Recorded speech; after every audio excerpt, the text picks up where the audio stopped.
All right, let's start off the morning with 3 slices of bacon just to get something in my belly.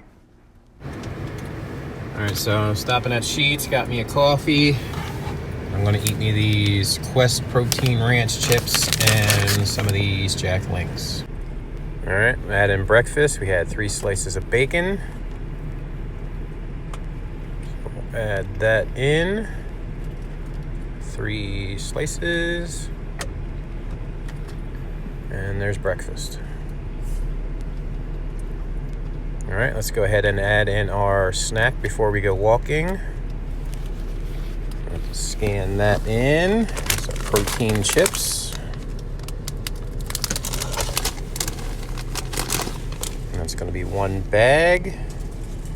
And we're going to scan in our Jack Links beef and cheddar bites.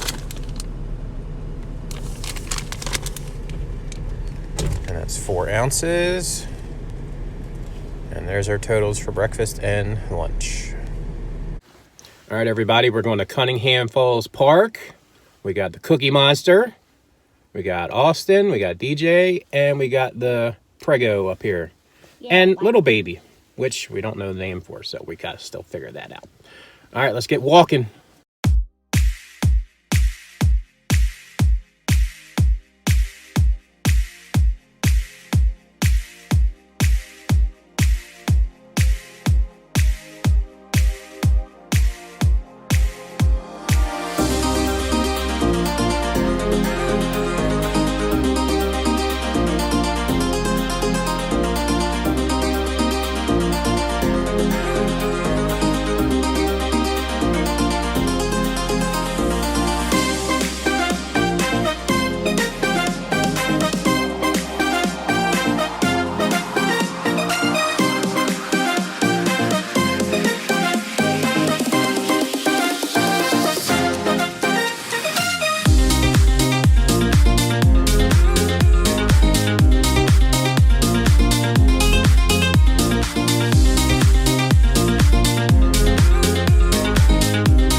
All right, so we were driving home and we saw that this little park here had some covered bridges, so we decided to take a stop here and see what was what.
So today I'm gonna have dinner at Burger King. I'll show you what I get in a little bit, but for right now there's a logo so you can stare at it. Well, never mind. Burger King screwed my order up, so we're gonna come home and find something here to eat. All right, let's start with 2 of our carb balance whole wheat tortillas. We're gonna add 2 slices of medium cheddar and 8 slices of this uncured hard salami, which is 0 carbs. And there we go. Not the prettiest looking stuff, but if you roll it up, it kind of looks like a little wrap. So we're going to go with that, and that's what we're going to eat for dinner. There you go. Well, let's scan it all in. Let's see, scan, and we find the barcode on the back. Scan that. 2 tortillas, add that in. There we go, and let's see, we'll do the cheddar cheese, add that, and there's the barcode, scan that in, and we got 2 slices of that, add that in, And we need to do the salami. So let's hit the scanner, scan, find the barcode for that. And we're going to use, what was it, 2 servings of that because we used 8 slices. And it's 4 slices per serving. All right, there we go. There's our stats for the day. All right, let's go ahead and add our weight in for today. We were 262.8. Yep, we went up a little bit. Oh, well. We'll go up and down, but in the end, that line on the right dropping is all that matters. Down and down we go, 42.8 to go.